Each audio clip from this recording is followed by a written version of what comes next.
Olá, seja muito bem-vindo. Ao meu lado, Marcos Alcide, nosso diretor de consultoria, e eu, Gilberto Meira, consultor jurídico aqui da Consult.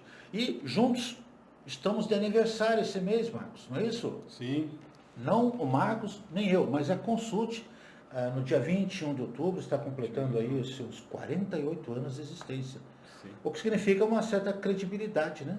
com Afinal de contas, certeza. ninguém chega a esta idade nessa atividade de consultoria se não tiver realmente uma qualidade de informação, né, nos profissionais que acompanham. Então, parabéns para nós, parabéns para aqueles que nos acompanham e vamos aí tentar trazer para vocês o que nós costumamos. Nós fazemos aniversário e nós é que damos o Sim, presente, sim. não é isso? Pois então, o presente de hoje, Marcos, é continuidade lá do nosso episódio que nós tratamos no número 97, a questão envolvendo a atualização de bens imóveis a valor de mercado. E naquela oportunidade, a pretexto da Lei 14.973 de 2024, e aquela instrução que ninguém esquece números, quatro patinhos na lagoa, o 2.222, nós tratamos nesta correção para as pessoas físicas, que naturalmente não era algo comum, e dissemos à época que íamos voltar. E estamos voltando, né? Para falar do que agora, Marcos? Se lá falamos da física, agora vamos falar da jurídica. Era o que nos cabia neste latifúndio, então? Sim. Então, Gilberto, essas leis que você citou, a Lei 14.973 e a Instrução Normativa 2222, elas tratam da atualização de bens imóveis a valor de mercado para a pessoa física e para a jurídica, e nesse momento nós vamos falar da jurídica. Primeiro, quais os bens que podem ser atualizados? Os bens imóveis do ativo não circulante. Como que se dá essa atualização? Através de um pagamento de 6% de IR e 4% de contribuição social sobre o valor da atualização. Então, resumindo, eu vou pagar 10% sobre o valor que eu atualizar, pago hoje para não pagar um valor no futuro. A declaração para eu poder fazer esta opção já está disponível lá no Centro de Atendimento Virtual, O famoso ECAC. isso aí. E o pagamento dos 10% tem que ocorrer até o dia 16 de dezembro de 2024. Importante também lembrar que só podem ser feitos para os bens imóveis declarados na ECF de 2023. Ano base, então. Sempre lembrando isso, né? Ano base. Ótimo. Ano base. Ou seja, se você declarou o valor errado, paciência, né? Sim, sim.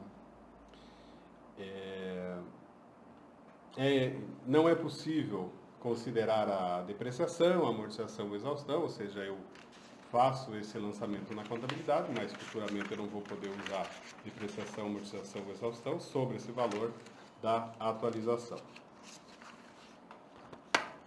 Semelhante à pessoa jurídica, esta situação da pessoa, semelhante à pessoa física, esta atualização da pessoa jurídica, ela tem uma tabela de redução. Escalonamento, né? Um escalonamento, Uhum. que começa em 0%, isso para alienação até 36 meses, e depois que ela passa a ter alguma possibilidade de utilização. Bom, então, primeira conclusão que a gente pode chegar, Gilberto, se eu vender dentro de 3 anos, aquilo que eu paguei lá em dezembro, eu não vou poder utilizar nada. Então, sob o prisma financeiro, se houver essa venda, você pagou algo que não pode ser, de alguma forma, abatido no futuro. Começa a ter alguma possibilidade de dedução daquilo que eu paguei a partir do mês 37, ou do 37º mês. Então, na tabela, do mês 37 ao mês 48, ou seja, no quarto ano, eu vou poder utilizar 8% daquilo que eu atualizei. Esta conta mostra o seguinte: neste momento aqui do mês 37 ao mês 48, utilizando 8%, eu pago 10 agora, para deixar de pagar 2,72 no futuro. Esse 2,72 é 8% sobre o 34%, que a alíquota do IR 25, mais 9 de contribuição social. Então, a primeira conclusão aqui, que a gente pode chegar nesta situação aqui, é que eu pagar 10 agora para deixar de pagar 2,72 no futuro, não precisa fazer muita conta, muito raciocínio para ver que não é grande vantagem. Ou seja, na teoria foi uma boa ideia. Já a prática não resulta no mesmo intento, não é isso? Nessa posição da tabela aqui nós vamos falar um pouco mais das outras posições para a gente poder ter outras conclusões aqui também. Ou seja, cada caso é um caso, é exato. O item 5 da tabela é onde começa a haver algum ganho, pelo menos aritmético. Não financeiro, eu diria, mas aritmético sim. Por quê? Porque no item 5 da tabela, que é da alienação do mês 73 ao mês 84, ou seja, lá entre o sexto e o sétimo ano, eu posso utilizar 32% do valor da atualização. Ou seja, eu pago 10 agora e deixo de pagar 10,88 no futuro. Essa conta financeira aqui, se eu for olhar, o valor que eu pago agora, se eu remunerar ele a 0,1156 ao mês, ou a 1,396 ao ano, eu consigo pagar isso. O que se mostra que não tem uma grande vantagem financeira. 1,396 ao ano é algo hoje fácil de conseguir em alguns investimentos. Então, vamos analisar aqui, Gilberto, o maior ganho possível que essa norma aqui pode nos trazer sobre sempre essa ótica financeira, que é o mês 181, ou seja, passados 15 anos disso, que é onde eu vou ter o maior ganho financeiro. Então, eu vou pagar 10 agora, voltando, e deixo de pagar 34 no futuro. Isso dá, sobre o ponto de vista financeiro, 0,6784 ao mês. Seria um planejamento de longuíssimo prazo, vamos combinar, né? 15 anos. Jogar no futuro. Esse 0,6784 ao mês, ele representa 8,45 ao ano. Ou seja, se eu pegar o 10 agora e remunerar a 8,45 ao ano, passados 15 anos, eu vou ter o 34. Ora, hoje a Selic, taxa básica de juros no Brasil, foi aumentada na última reunião do Copom para 10,75. É maior do que o 8,45, então mostra que, sobre o ponto de vista financeiro, a opção não é boa. Ainda é importante lembrar, né, Gilberto, que essa análise financeira que a gente está comentando é uma análise financeira considerando uma empresa lucrativa. Se for uma empresa com prejuízo, então as variáveis mudam. E também esse cálculo é válido para o lucro presumido, porque no lucro presumido também a sistemática seria a mesma. Agora, comparando um pouco a pessoa física e a jurídica, né, Gilberto? A pessoa física nós já falamos naquele episódio 97, que não trazia grandes vantagens. Na jurídica traz menos ainda. Mas isso até matematicamente tem como explicar. Por quê? Porque as reduções são as mesmas, a instrução é a mesma, tudo é igual. E na pessoa física, eu pago 4 agora, para deixar de pagar 15 lá na frente, para ganhar de até 5 milhões de reais. Na jurídica, eu pago 10 agora, para deixar de pagar 34 na frente. Se eu for fazer uma relação de 4 por 15 por 10 por 34, eu vou ver que o 4 para 15 dá 26,6% ao mês. E o 10 por 34 dá 29%. Então, logo, a pessoa física tem um ganho um pouco melhor, mas mesmo assim, sobre uma análise financeira, mostra-se que não existem grandes vantagens financeiras para isso. Lógico que na jurídica temos que lembrar, né, Gilberto, que essa atualização traz um valor melhor de patrimônio, um valor melhor de balanço, enfim, pode ter algumas outras variáveis aí que podem ser sopesadas no momento de optar ou não. Porém, sobre o prisma financeiro, temos que dizer que a opção não é muito atrativa, não. Você sabe que quando você fala, eu prestava atentamente aqui atenção ao seu comentário, a expressão, a frase que me veio à cabeça é uma frase comum que todo mundo diz: se você não sabe brincar, não desça para o parque ou para o play. E por que eu falo isso? Vocês viram o volume de informações que o Marcos passou, a análise que ele levou em consideração, né, os dados que ele precisou. Isso não é coisa para amador. Isso é coisa para quem, no mínimo, entenda de imposto de renda. Não é isso? Ou seja, tem gente que vai se arvorar na ideia de entender, e na realidade isso exige planejamento, cuidado, porque, claro, cada caso é um caso, você tem projetos, você tem o fato de nós imaginarmos que é difícil fazer um projeto de longo prazo, não quer dizer que a empresa não tenha projetos de longo prazo. Mas aí é o risco, é o investimento, é o empreendedor, eles têm que estar cientes de que ele está apostando, né, um ganho que ele possa eventualmente ter, e sempre a partir do 6º ano que você falou nisso. Né?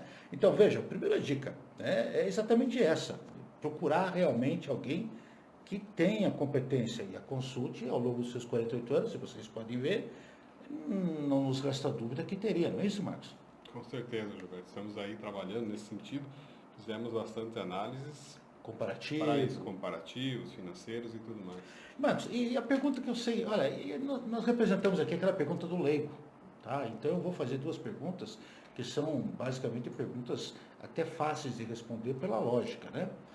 Nós estamos falando em ganho de capital, mas nós poderemos ter, hipoteticamente, situações, isso acontece, principalmente quando tem obra pública que acaba intervindo, né, separando o terreno, construindo um viaduto, ele pode eventualmente desvalorizar o imóvel. É óbvio que não existe um efeito contrário, vou devolver imposto de renda porque você teve perda de capital, né? Isso não existe. Sim. Aqui, diante disso, ciente que isso não realmente existiria, e o que não quer dizer que no futuro, este mesmo bem que perdeu valor hoje não possa ganhar no futuro por outras razões, né? Mas aí fica uma pergunta que não quer calar, e a pergunta é uma pergunta, na realidade, bem leiga.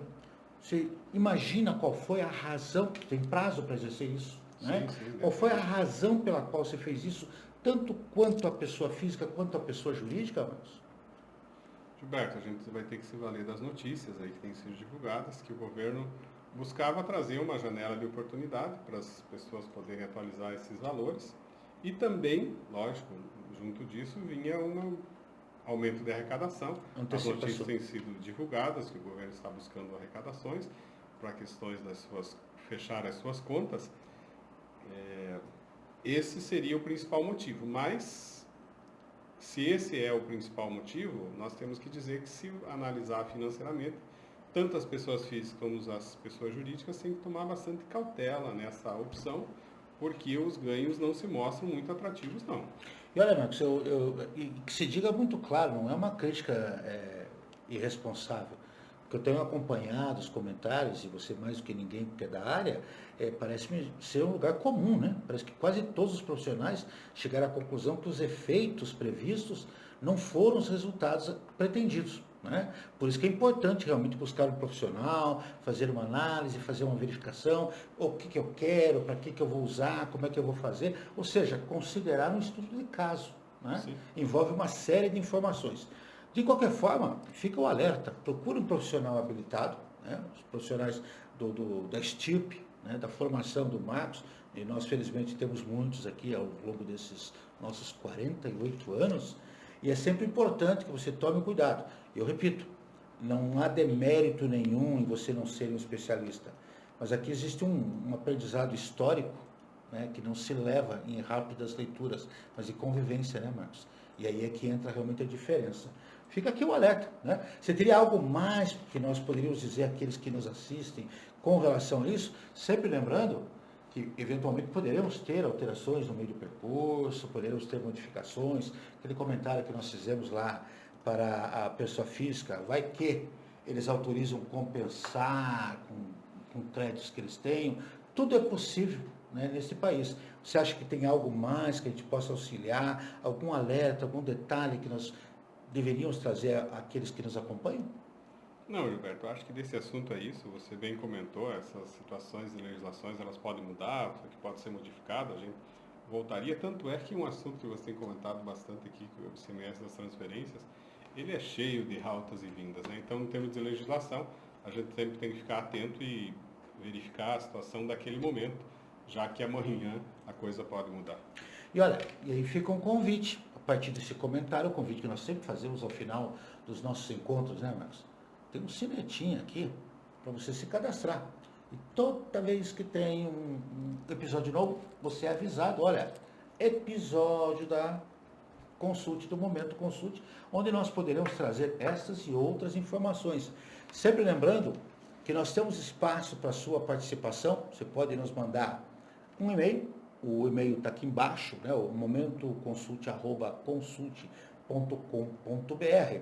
Você tem espaço para comentários e esse e-mail, o comentário, você pode trazer sugestões, como nós já recebemos muitas, né, observações, questões que não foram levantadas. Eu lembro aqui que certa feita nós somos desafiados por um assistente, olha, você fica em cima do muro, né? Pois então, em 2, 3 episódios na sequência, nós fomos responder, ele, claro, que fez uma brincadeira, a gente respeitou e respondeu. E nós queremos interagir com você. Então, tem um espaço para comentário, tem um link, né, para você chegar ao nosso e-mailzinho. Você tem matérias no nosso site, os sites da Consulte estão sendo todos reordenados, então nos acompanhem pelo Instagram, pelo LinkedIn, também pelo Facebook, aqui no YouTube. E pedido final, o tal do likezinho, porque a gente vive de referenciamento.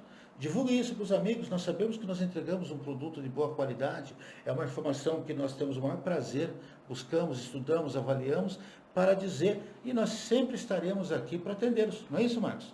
Com certeza, Gilberto. Dito isso, meus queridos, aguardamos vocês ansiosamente para o nosso próximo encontro. Até mais. Obrigado.